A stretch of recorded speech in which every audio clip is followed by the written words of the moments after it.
रात का घना अंधेरा, जंगल में हाथ को हाथ नहीं सूझ रहा था। हैरिकेन और मशाले लिए कुछ लोग जंगल की गहराइयों में उतर रहे थे। उनकी अगुवाई कर रही थी एक विदेशी पुर्तगाली औरत। उनके साथ थे बोरों में बंद 2 शव। पुर्तगाली औरत ने इशारा किया और एक बोरा खोला गया। अंदर एक लड़की की लाश थी। औरत ने नफरत भरी नजरों से उसे देखा और लाश पर थूक दिया। फिर हुक्म दिया, इस लड़की को यहाँ से हटाओ और उस गड्ढे में फेंक दो। लड़की के बगल में एक नौजवान की लाश थी। शायद इन दोनों के बीच कोई प्रेम कहानी थी और यही बात पुर्तगाली औरत बर्दाश्त नहीं कर पाई थी। उसने हुक्म दिया, इन दोनों की लाशें भी अलग अलग दफना दो ताकि मरने के बाद भी ये दोनों एक दूसरे के पास ना रह सकें। लड़की की लाश को गड्ढे में फेंकने के बाद वो लोग नौजवान की लाश लेने वापस आए, लेकिन ये क्या, लाश वहां से गायब थी। मतलब वो नौजवान मरा नहीं था, वो सिर्फ मरने का नाटक कर रहा था और मौका देखकर भाग निकला। पुर्तगाली औरत गुस्से से लाल हो गई। उसने हुक्म दिया, उसे ढूंढ कर लाओ, और खुद भी चिल्लाने लगी, जेम्स, जेम्स, तुम कहाँ हो? जेम्स अपनी जान बचाने के लिए दौड़ता रहा, लेकिन किस्मत ने उसका साथ नहीं दिया। वो दौड़ते दौड़ते सीधे उसी पुर्तगाली औरत के सामने आ खड़ा हुआ। औरत के दोनों आंखें अजीब थीं। एक आंख के नीचे काले धब्बे और उसकी मुस्कान इतनी डरावनी थी कि देखते ही दिल कांप उठे। औरत ने नर्म आवाज में जेम्स को पास बुलाया। जेम्स डरते डरते उसके पास गया और अचानक उसने अपना छुरा औरत के पेट में घोंप दिया और भागा। औरत का चेहरा दर्द से ऐंठ गया। उसने पेट से छुरा निकाला और शायद वहीं दम तोड़ दिया। लेकिन इस जंगल की कहानी सिर्फ इतनी ही नहीं है। यहाँ और भी कई लोग आए और हमेशा के लिए खो गए। उनमें एक प्यून जैसा दिखने वाला आदमी था जो पेड़ों पर कोई दिशा निर्देश बना रहा था। 2 पुलिस वाले थे जो अलग अलग रास्तों से जंगल से बाहर निकलने का रास्ता ढूंढ रहे थे। उनमें से एक गड्ढे में फंस गया था, फिर किसी तरह वो बाहर निकला और भागने लगा। ठीक उसी वक्त कुछ कॉलेज के स्टूडेंट्स जंगल में एडवेंचर के लिए आए हुए थे। उनमें एक लड़की बंदूक से सुअर का शिकार करने की तैयारी कर रही थी, लेकिन उसकी सहेली ने गलत जगह पैर रखा, आवाज हुई और सुअर भाग गया। तभी झाड़ियों में कोई आहट हुई। लड़की ने शिकार समझकर गोली चला दी और यही उसकी सबसे बड़ी गलती साबित हुई। जब वो आगे बढ़ी और देखा तो उसकी रूह कांप गई।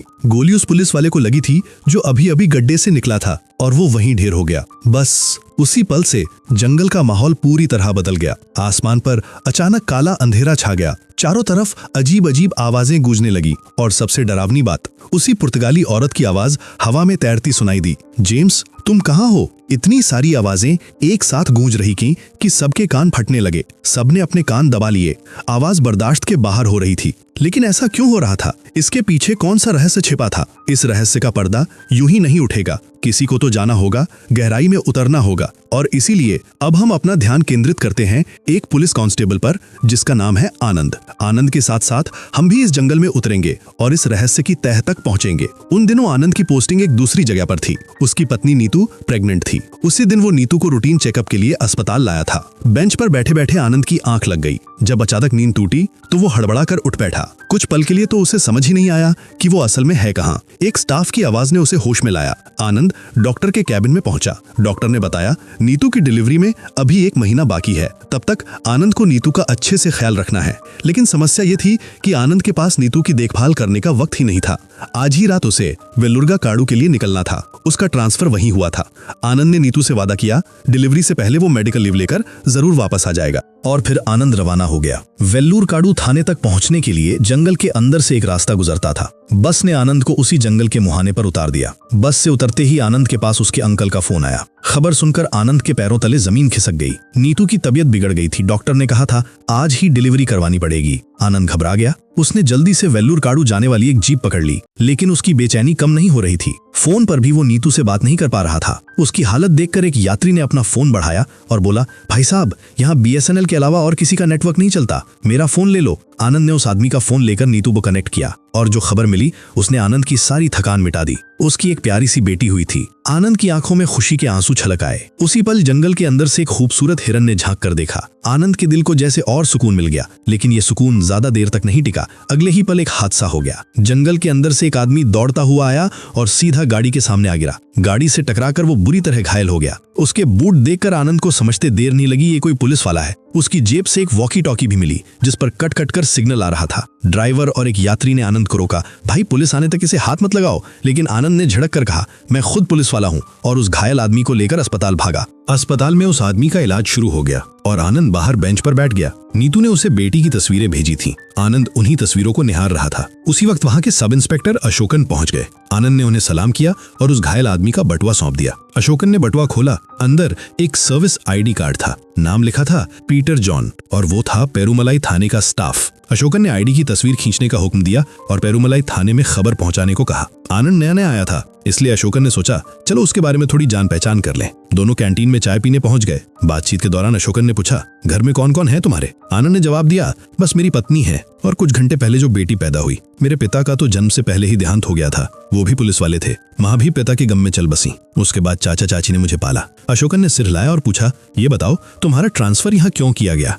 आनंद हल्की हंसी हंसा, सर सजा के तौर पर। पत्नी की प्रेगनेंसी के दौरान मुझे ठीक से नींद नहीं मिल पाती थी। एक दिन ड्यूटी पर ही मेरी आंख लग गई। सीनियर अफसर सामने से गुजरे और मैंने सलाम नहीं किया, बस इसी गलती की सजा मिली। अशोकन ने उसे तसल्ली दी, यहाँ इतनी सख्ती नहीं है, तुम बेफिक्र होकर ड्यूटी कर सकते हो। आज ज्वाइनिंग की औपचारिकता पूरी कर लो और कुछ दिन के लिए अपनी पत्नी और बेटी के पास जाकर रह आओ। यहाँ कोई बड़ा काम नहीं है, बाकी मैं संभाल लूंगा। लेकिन जिंदगी के अपने प्लान कुछ और ही थे। तभी अशोकन के पास कांस्टेबल रशीद का फोन आया। रशीद ने बताया, सर हम जंगल के रास्ते में पेट्रोलिंग कर रहे थे, एक गाड़ी रोककर तलाशी ली। कुछ बिगड़ा लड़के यहाँ वीडियो शूट कर रहे थे, लग रहा है किसी रसूखदार परिवार के लड़के हैं। एएसआई रेजिनो ने पकड़ लिया है। ये सुनते ही अशोकन के माथे पर बल पड़ गए। उन्हें रेजी का स्वभाव पता था, वो किसी की परवाह नहीं करता। कोई बड़ा बखेड़ा खड़ा ना हो जाए उससे पहले रशीद ने अशोकन को जंगल आने को कहा। जंगल में रेजी अभी तक शांत था, लेकिन वो लड़के बदतमीजी पर उतर आए थे। उनमें से एक बोला, ये जंगल हमारे बाप की प्रॉपर्टी है, हम जो चाहें वो करेंगे। रेजी ने अब तक चुप्पी इसीलिए साधी थी क्योंकि एक लड़की मोबाइल से वीडियो रिकॉर्ड कर रही थी। लेकिन तभी उसके फोन पर पिता का कॉल आ गया और रिकॉर्डिंग रुक गई। बस यही मौका था। रेजी ने लड़कों को धुन कर रख दिया। लड़की को धमकाया, वीडियो बंद करो। एक लड़के ने रेजी को लात मार दी। अब तो रेजी का गुस्सा सातवें आसमान पर था। उसने और जोर से पीटना शुरू कर दिया। एक लड़का जान बचाने के लिए जंगल के अंदर भाग गया। रेजी उसके पीछे दौड़ा। थोड़ी ही दूर जाकर रेजी ने उसे पकड़ लिया, लेकिन तभी उसकी नजर सामने पड़ी। जमीन पर एक लाश पड़ी थी। ये वही पुलिस वाले की लाश थी जो गड्ढे से निकलकर भागा था और गलती से कॉलेज की लड़की की गोली खाकर मर गया था।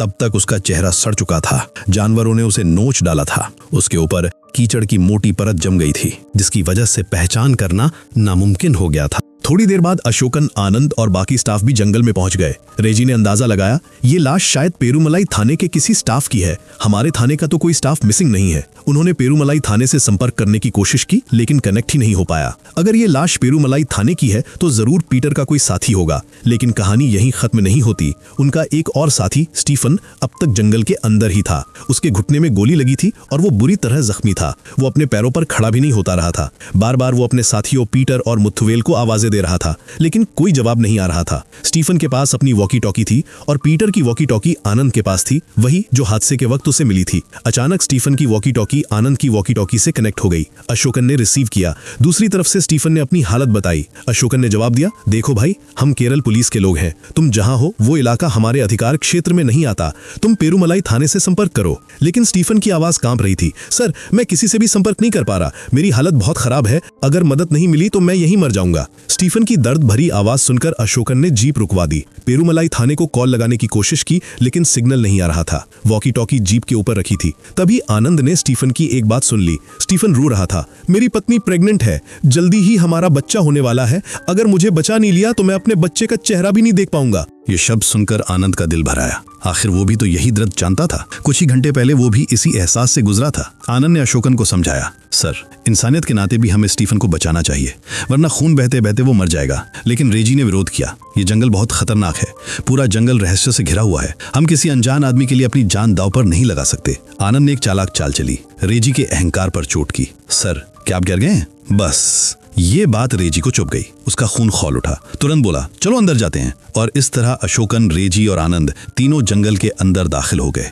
अब सवाल यह है, स्टीफन और उसके साथी जंगल में आए ही क्यों थे? असल में वो लोग कुछ अपराधियों को प्रिजन वैन में ले जा रहे थे। एक कांस्टेबल को नींद आ गई थी। अपराधियों ने मौका देखकर उसकी बंदूक छीन ली और उसके कंधे पर गोली मार दी। बाकियों को होश आया, लेकिन देर हो चुकी थी। अपराधियों ने गाड़ी रुकवाई और जंगल में भाग खड़े हुए। अब अगर अपराधियों को पकड़ नहीं पाए तो सबकी नौकरी खतरे में थी।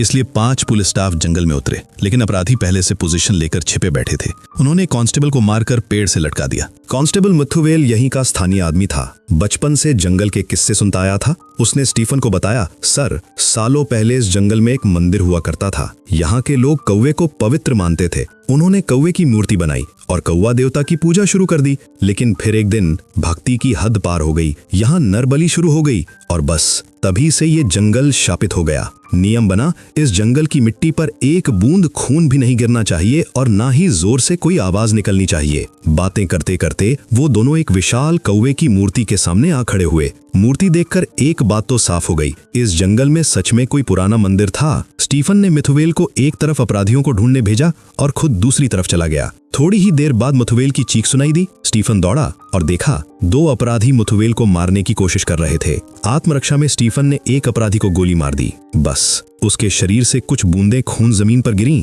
और जंगल का माहौल बदल गया। चारों तरफ काला अंधेरा छा गया। डरावनी आवाजें गूंजने लगीं और हाँ, वही पुर्तगाली औरत की आवाज, जेम्स, तुम कहाँ हो? इन आवाजों को बर्दाश्त करना मुश्किल था। सब ने अपने कान दबा लिए। काफी देर बाद जब सब शांत हुआ तो स्टीफन ने नजर दौड़ाई। वहां उसके अलावा कोई नहीं था, सब गायब थे। स्टीफन पागलों की तरह अपने साथियों को ढूंढने लगा और इसी तलाश में वो खुद रास्ता भटक गया और वहीं फंस कर रह गया। अशोकन, रेजी और आनंद जंगल के अंदर बढ़ते जा रहे थे। अशोकन ने मजाक में रेजी से पूछा, क्या तुम अब भी इन गांव वालों की कहानियों पर यकीन करते हो? आनंद ने उत्सुकता से पूछा, यहाँ की क्या कहानी है सर? अशोकन ने बताना शुरू किया, इस जंगल में जो भी जाता है वो वापस नहीं आता। मिसिंग केस की एक लंबी फहरिस्त है। पहली शिकायत 1960 में आई थी। पास के एक एस्टेट में एक स्थानीय लड़की काम करती थी। उस एस्टेट की मालकिन एक पुर्तगाली औरत थी। औरत ने अपने से बहुत छोटी उम्र के एक लड़के से शादी की थी। औरत थोड़ी साइको थी। उसके पति का संबंध बाद में उस स्थानीय लड़की से हो गया। बस इसी जलन में पुर्तगाली औरत अपने पति और लड़की को जंगल में पकड़ कर ले आई और दोनों को मार डाला। पुलिस की रिपोर्ट के मुताबिक पुर्तगाली औरत भी मारी गई थी।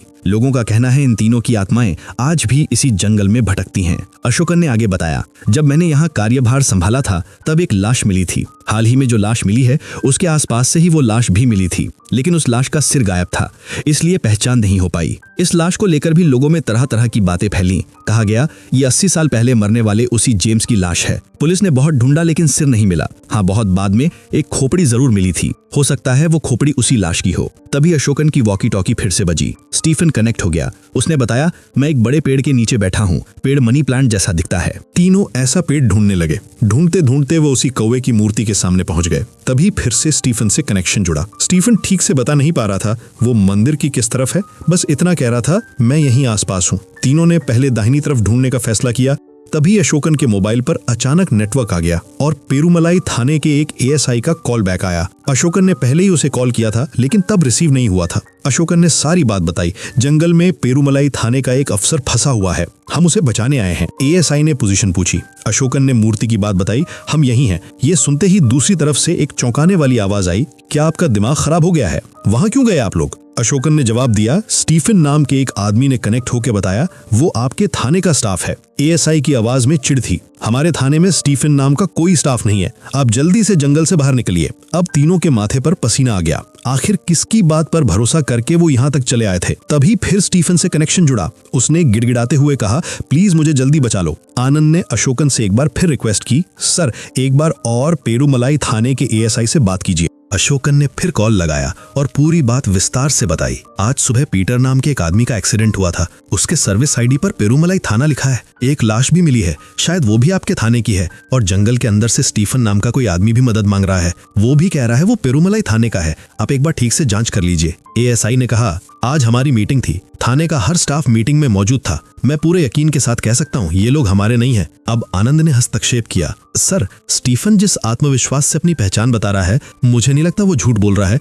एक बार आप उससे खुद बात करके देखिए। स्टीफन अब भी वॉकी टॉकी पर कनेक्ट था। आनंद ने उससे कहा, स्टीफन पेरुमलाई थाने के एएसआई आपसे बात करना चाहते हैं। एएसआई का नाम सुनते ही स्टीफन उत्सुक हो गया। एएसआई, पेरुमलाई थाने के एएसआई तो मुथुवेल है। और वो मुथुवेल को सोचकर बात करने लगा, लेकिन मौजूदा एएसआई का नाम मुथुवेल नहीं था। मुथुवेल का नाम सुनते ही वो बुरी तरह चौंक गया। कांपती आवाज में पूछा, स्टीफन का पूरा नाम क्या है? क्या स्टीफन जॉर्ज? जब स्टीफन ने अपना पूरा नाम कंफर्म किया तो एएसआई का चेहरा पीला पड़ गया। फिर पूछा, और मुथुवेल का पूरा नाम? स्टीफन ने जवाब दिया, मुथुवेल मारियप्पन। और बस इतना सुनते ही एएसआई के सर पे जैसे आसमान टूट पड़ा। कांपती आवाज में बोला, स्टीफन हमारे थाने के एसआई हुआ करते थे, लेकिन ये बात करीब 30 साल पुरानी है। 26 मई 1994 को स्टीफन और उनकी टीम कुछ अपराधियों को पकड़ने जंगल में गई थी और कभी वापस नहीं लौटी। उनके बाकी साथी थे मुथुवेल, पीटर, मुनिस्वामी और सिल्वम, और मुथुवेल मारियप्पन मेरे पिता थे। एएसआई की आवाज टूटने लगी। ये लोग आज भी जिंदा हैं? ये नामुमकिन है। सिर्फ ये नहीं, इस जंगल में जो भी जाता है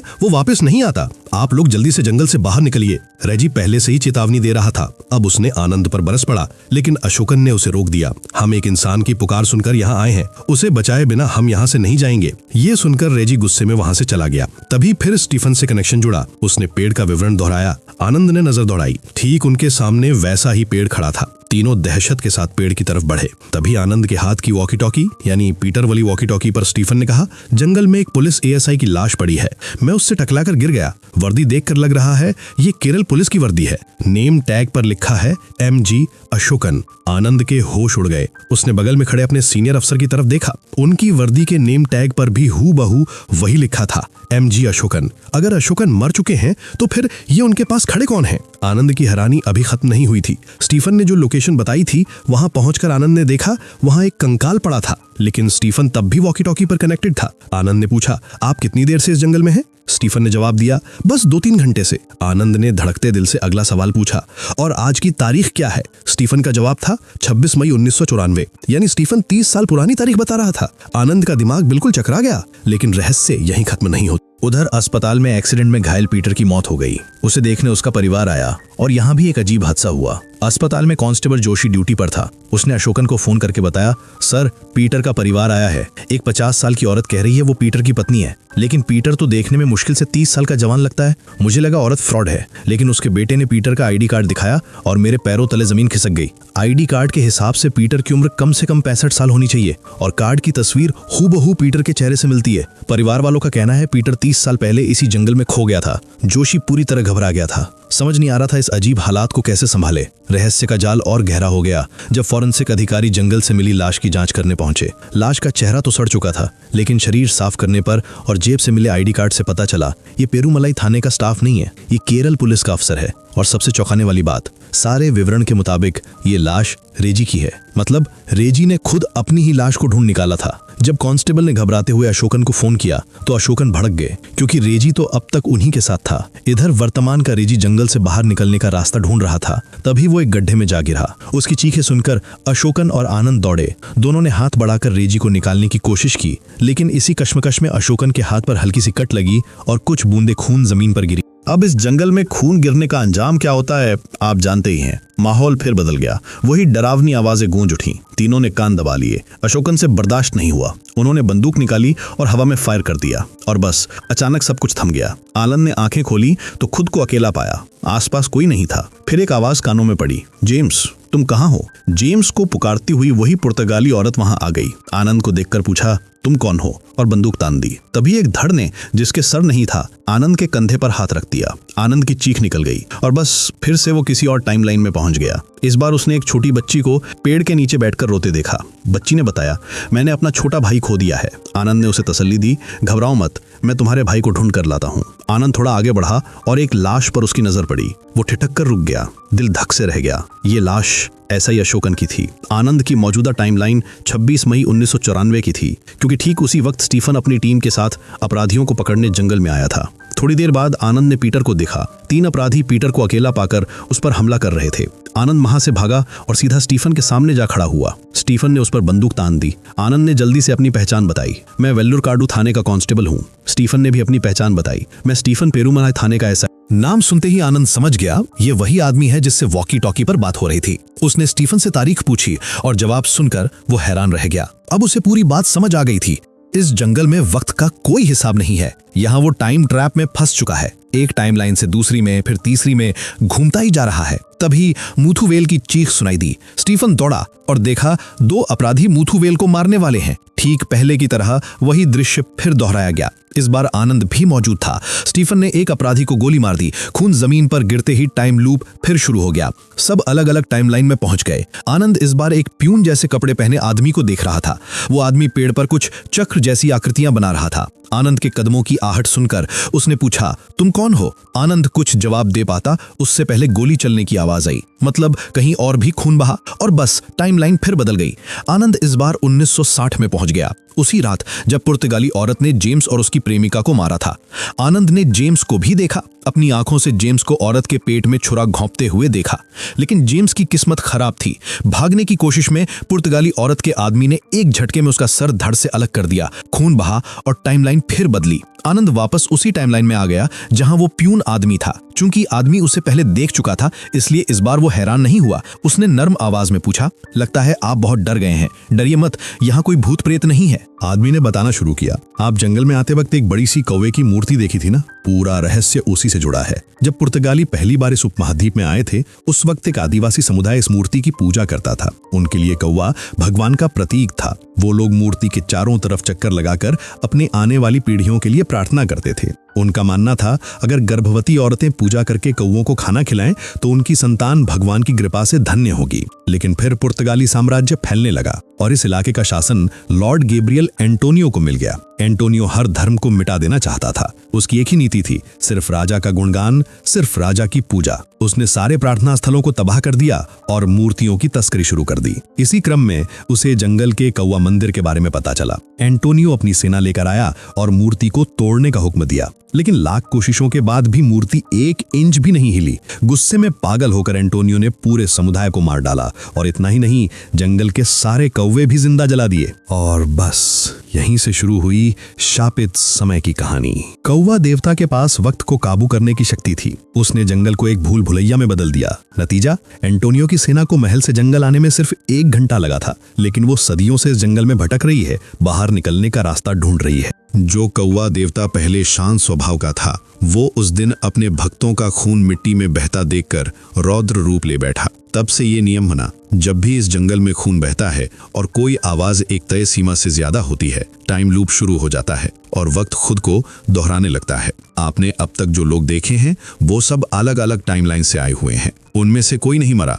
बस सब वक्त के जाल में फंसे हुए हैं। आनंद ने हैरानी से पूछा, लेकिन आप ये सब कैसे जानते हैं? आदमी की आवाज में एक ग्लानि थी, क्योंकि इस सब के पीछे सबसे बड़ा कसूरवार मैं ही हूँ। मैं उस वक्त पुर्तगालियों का जासूस था। मैंने ही उन्हें यहाँ की खबर देकर उन्हें यहाँ तक पहुँचाया था। जाने से पहले आदमी ने एक सलाह दी, यहाँ से निकलने का सिर्फ एक रास्ता है। जिस घटना की वजह से ये सब हो रहा है उसे होने ही नहीं देना है। अगर वो घटना रुक जाए तो टाइम लूप की ये भूल भुलैया हमेशा के लिए टूट जाएगी। आनंद इस वक्त वापस अपनी टाइमलाइन में था। रेजी की चीखें सुनकर वो गड्ढे की तरफ दौड़ा। देखा, रेजी गड्ढे में गिरकर तड़प रहा है। अशोकन और खुद आनंद, यानी आनंद का पिछला वर्जन, रेजी को निकालने की कोशिश कर रहे थे। इसके बाद क्या हुआ आप जानते ही हैं। अशोकन के हाथ पर हल्की कट लगी, खून मिट्टी पर गिरा, माहौल बदला। अशोकन ने ब्लैंक फायर किया, आवाज की सीमा पार हुई और टाइम लूप दोबारा चालू हो गया। आनंद एक नई टाइमलाइन में पहुंच गया। यहाँ घुप अंधेरा था। आनंद ने जोर से चीख कर अपना हाथ काटा, खून बहाया और एक और टाइमलाइन में पहुंच गया। ये एक पुरानी टाइमलाइन थी जहां रेजी भी मौजूद था। यहाँ बचपन का रेजी अपनी बहन और दोस्तों के साथ स्कूल से घर लौट रहा था। तभी एक खूबसूरत सफेद घोड़ा देखकर रेजी उसके पीछे भागा। बहन ने उसे रोकने की कोशिश की, लेकिन वो भी पीछे दौड़ी। दोनों जंगल में दाखिल हो गए और टाइम ट्रैप में फंस गए। ठीक उसी टाइमलाइन में वर्तमान का रेजी गड्ढे से बाहर आ गया, अपने बचपन के रूप के सामने खड़ा हो गया। उसने खुद को और अपनी बहन को जंगल में जाने से रोकने की कोशिश की, लेकिन वो दोनों अनजाने में दौड़ पड़े। रेजी उनके पीछे दौड़ा और ठीक उसी पल वो उन कॉलेज स्टूडेंट्स के सामने आ गया जो जंगल में सूर का शिकार कर रहे थे। और लड़की की गलत निशाना लगी गोली सीधे रेजी के सीने में जा धसी और इसी तरह रेजी ने आखिरी सांस ली। उसकी लाश आगे चलकर मिली थी। आनंद ने अपनी आंखों से ये पूरा दृश्य देखा। उसने रेजी को बचाने की कोशिश की, लेकिन नाकाम रहा। खून बहा, आवाज हुई और टाइमलाइन फिर बदल गई। आनंद वापस 26 मई 1994 की टाइमलाइन में पहुंच गया, उसी वक्त जब स्टीफन की टीम अपराधियों को पकड़ने जंगल में दाखिल हुई थी। पहले जो भी हुआ था, आनंद ने इस बार उसे बदलने की कोशिश की। जैसे अपराधियों ने पीटर पर हमला किया था, आनंद आगे बढ़ा और पीटर को बचा लिया। उसने पीटर को सलाह दी, किसी भी हालत में गोली मत चलाना। फिर वो स्टीफन के सामने पहुंचा। पिछली बार भी इसी टाइमलाइन में दोनों मिले थे, लेकिन स्टीफन को कुछ याद नहीं था। आनंद ने फिर से अपनी पहचान बताई, मैं वेल्लूर काड़ू थाने का कांस्टेबल। आनंद ने स्टीफन से कहा, आप जंगल छोड़कर चले जाइए। स्टीफन ने इनकार किया, अपराधियों ने मेरे 2 साथियों को मारा है, बिना उन्हें पकड़े मैं नहीं जाऊंगा। आनंद ने उसे समझाया, अगर अभी आप यहाँ से नहीं गए तो अपने पत्नी और बच्चे को कभी नहीं देख पाओगे। आपकी पत्नी को बेटा होने वाला है। स्टीफन हैरान हो गया। तुम्हें ये सब कैसे पता? आनंद ने धीरे से कहा, मेरा नाम आनंद है। मेरी माँ का नाम सेथु लक्ष्मी था। मैंने अपने पिता को कभी सामने से नहीं देखा, बस इतना जानता था मेरे पिता एक पुलिस अफसर थे। 30 साल पहले इसी जंगल में आए थे और कभी वापस नहीं लौटे। मेरे पास सिर्फ उनकी एक तस्वीर है। ये कहकर आनंद ने अपने बटुए से तस्वीर निकालकर दिखाई और वो तस्वीर स्टीफन की थी। यानी असल जिंदगी में स्टीफन ही आनंद के पिता थे। और सबूत के तौर पर आनंद ने अपना ID कार्ड भी दिखाया जिस पर उसके माता पिता का नाम लिखा था। अब तो स्टीफन को इस अजीब बात पर यकीन करना ही पड़ा। आनंद ने आगे बताया, अब आगे क्या क्या होगा मैं बता देता हूँ। एक साथ सारे पंछी चहचहाकर उठेंगे। मुथवेल अपराधियों से बचने के लिए दौड़ता हुआ आएगा। आप एक अपराधी पर गोली चलाएंगे। जैसे ही वो पल आने लगा, आनंद ने स्टीफन को सावधान किया, गोली मत चलाइए। मुथवेल की चीख सुनकर स्टीफन दौड़ा, लेकिन इस बार गोली चलाने से पहले ही आनंद ने उसकी बंदूक छीन ली और अपराधियों को डराकर भगा दिया। स्टीफन थोड़ा नाराज हुआ, लेकिन आनंद ने उसे समझाया, यहाँ खतरा है, हमें यहाँ से निकलना ही ठीक होगा। स्टीफन मान गया। उसने अपने बाकी साथियों को कौवे की मूर्ति के पास बुलाया। तब तक अपराधियों ने एक साथी को मारकर पेड़ से लटका दिया था। पीटर ने ये बात स्टीफन को नहीं बताई, क्योंकि अगर बता देता तो स्टीफन पागल कुत्ते की तरह अपराधियों को ढूंढ ढूंढ कर मार डालता। मूर्ति के पास पहुंचने के बाद आनंद ने सबको लेकर रास्ता ढूंढना शुरू किया, लेकिन वो जिस तरफ भी जाते बार बार उसी मंदिर के पास आ खड़े होते। मतलब वो साक्षात भूल भुलैया में फंस गए थे। आखिर में आनंद ने कहा, हम सब अलग अलग दिशा में जाकर रास्ता ढूंढते हैं। लेकिन इस बार भी वही हुआ। हताश आनंद ने आकाश की तरफ देखा। 3 पंछी चक्र काटते हुए उड़ रहे थे और बस उसे जासूस आदमी की बात याद आ गई। उसने पेड़ पर कुछ चक्र खींचे थे। आनंद ने वो पेड़ ढूंढ लिया जहां चक्र बने थे। उसने अंदाजा लगाया शायद इसी तरह चक्राकार चलते हुए वो जंगल से बाहर निकल सकते हैं। आनंद ने सबको मूर्ति के पास बुलाया, फिर सब मिलकर मूर्ति के चारों तरफ चक्र काटते हुए आगे बढ़ने लगे और कुछ ही देर बाद वो लगभग जंगल की सड़क के करीब पहुंच गए। लेकिन तभी अपराधियों ने छिपकर मुथवेल पर हमला कर दिया और उसे मार डाला। एक और साथी को भी मारा। आनंद उन दोनों के पीछे भागा और उनकी गर्दन तोड़कर मार डाला ताकि खून न बहे। बाकी अपराधियों को आनंद और स्टीफन ने मिलकर खत्म कर दिया। आखिर में सिर्फ स्टीफन, पीटर और आनंद बचे। तीनों जंगल से बाहर निकलने के एकदम करीब थे। तभी एक बचा हुआ अपराधी आ गया और स्टीफन के हाथ में एक टूटी हुई शाखा घोंप दी। पीटर ने गोली चलानी चाहिए, लेकिन आनंद ने उसे रोक दिया। अपराधी डरकर भाग खड़ा हुआ, लेकिन तभी स्टीफन ने एक बेवकूफी कर डाली। उसने हाथ में फंसी शाख खींचकर निकाल ली और शाख से खून की एक बूंद जमीन पर गिर पड़ी। आनंद का सिर पीट लेने का मन हुआ। इतनी मेहनत बेकार जाने वाली थी। कुछ ही पलों में घना अंधेरा छा गया। डरावनी आवाजें गूंजने लगी। तीनों ने कान दबा लिए। लेकिन कुछ देर बाद माहौल अपने आप शांत हो गया, क्योंकि टाइम लूप दोहराने के लिए 2 शर्तें पूरी होनी जरूरी थी, खून और तेज आवाज। यहाँ खून तो बहा, लेकिन कोई तेज आवाज नहीं हुई, इसलिए चीजें संभल गईं। लेकिन अब तीनों फिर भ्रम में पड़ गए। तीनों को 3 अलग अलग दिशाओं से सड़क की आवाज सुनाई दे रही थी। तभी आनंद ने कौवों की कांव कांव सुनी। उसी आवाज का पीछा करते हुए उसने सबको आगे बढ़ाया। कुछ ही देर बाद उन्हें सड़क पर एक गाड़ी जाती दिखाई दी। तीनों ने दौड़कर गाड़ी रुकवाई। आनंद ने स्टीफन और पीटर को गाड़ी में बिठा दिया और उनसे चले जाने को कहा। स्टीफन ने आनंद से भी साथ चलने को कहा, लेकिन आनंद ने सिर हिला दिया। मैं इस तरह सरवाइव नहीं कर पाऊंगा, क्योंकि मैं इस टाइमलाइन में मौजूद ही नहीं हूँ। आनंद ने आखिरी सलाह दी, अपनी पत्नी और बच्चे का ख्याल रखिएगा। बाप के बिना बड़ा होना बहुत मुश्किल होता है। स्टीफन ने भारी मन से विदा ली और चला गया। इसके बाद आनंद ने अपनी बंदूक निकाली, जंगल की तरफ बढ़ा और खुद ही अपने सर में गोली मार ली, क्योंकि उसे पता चल चुका था इस जंगल में कोई नहीं मरता। टाइम लूप दोहराने पर हर कोई दोबारा जिंदा हो उठता है। वर्तमान का आनंद अब भी जंगल के टाइम लूप में फंसा हुआ था, लेकिन 1994 में स्टीफन ने टाइम लूप तोड़कर बाहर निकलकर अपनी पत्नी और बच्चे के पास लौट जाने की वजह से एक नई वैकल्पिक टाइमलाइन बन गई। उस टाइमलाइन में वर्तमान समय में एक और आनंद मौजूद था। उस आनंद की पत्नी भी अब गर्भवती थी। आनंद अस्पताल की बेंच पर बैठे बैठे सो गया था। अचानक नींद टूटी तो उसने पाया कि उसके बगल में उसके पिता स्टीफन बैठे हैं। उसी दिन आनंद की पत्नी नीतू ने एक बेटी को जन्म दिया। कुछ दिन बाद आनंद ट्रांसफर लेकर वेल्लूर काडू जा रहा था, लेकिन इस टाइमलाइन में वो कांस्टेबल नहीं था, वो ASI था। रास्ते में उसने पेरुमनाई थाने के बारे में पूछताछ की, क्योंकि उसके पिता स्टीफन की वहीं पोस्टिंग रही थी। रास्ते में उसकी मुलाकात अशोकन से हुई। इस टाइमलाइन में अशोकन ASI थे, यानी आनंद के माताहत। अशोकन को देखकर आनंद को कुछ जाना पहचाना सा लगा, लेकिन याद नहीं आया। रास्ते में अशोकन ने वही सारे सवाल पूछे जो पिछली टाइमलाइन के आनंद से पूछे थे। चलते चलते आनंद ने जंगल के अंदर से झांकता वही हिरण भी देखा, और इस बार भी अशोकन के पास कांस्टेबल रशीद का फोन आया। सर, हम जंगल के रास्ते पर पेट्रोलिंग कर रहे थे, एक गाड़ी की तलाशी ली, कुछ बिगड़ैल लड़के वीडियो शूट कर रहे हैं। ASI रिजी ने उन्हें पकड़ लिया है। अशोकन फिर परेशान हो गए और आनंद को पूरा माहौल देजावू जैसा लगने लगा, जैसे ये सब पहले भी हो चुका है। रास्ते में उनकी गाड़ी से कोई टकराया। अशोकन और एक कांस्टेबल उतरे। देखा, एक लड़की गाड़ी से टकराकर गिरी पड़ी है। ये वही लड़की थी जो दोस्तों के साथ जंगल में सूअर का शिकार करते हुए अनजाने में रजी को गोली मार बैठी थी। शायद किसी तरह वो जंगल से बाहर निकल आई और बाहर निकलते ही उसका ये अंजाम हुआ। दोनों ने मिलकर लड़की को गाड़ी में आनंद की गोद में लिटाया। आनंद की नजर लड़की के फोन के वॉलपेपर पर पड़ी और देखकर उसके होश उड़ गए। तस्वीर में लड़की के साथ खुद आनंद खड़ा था। लड़की को आधा होश आया तो उसने आनंद को पापा कहकर पुकारा और उसकी गोद में ही दम तोड़ दिया। आनंद हैरान रह गया, ये कैसे मुमकिन है? उसकी बेटी तो अभी कुछ दिन की नवजात है। यकीन के लिए उसने नीतू को फोन किया। नीतू ने बताया, मैं बेटी को झूले में झुलाकर सुला रही हूँ। फोन काट कर आनंद सोच में पड़ गया। उसकी इतनी बड़ी बेटी थी, मतलब वो किसी और टाइमलाइन से आई थी। जब जब इस जंगल में कोई नया घुसता है और जब जब टाइम लूप घूमता है, हर बार एक नई टाइमलाइन बनती है और इसी तरह सब एक विशाल टाइम लूप के जाल में फंसते जा रहे हैं। तभी आनंद को जंगल के अंदर लॉर्ड गैब्रियल एंटोनियो दिखाई दिया। जासूस आदमी की बात उसके दिमाग में गूंज उठी। इस टाइम लूप को तोड़ने का सिर्फ एक रास्ता है। जिस घटना की वजह से ये सब हो रहा है उसे होने ही नहीं देना है। मतलब अगर एंटोनियो की पुर्तगाली सेना को जंगल में तांडव मचाने से रोक दिया जाए तो वक्त अपनी सामान्य गति से चलेगा और सब एक ही टाइमलाइन में मौजूद रहेंगे।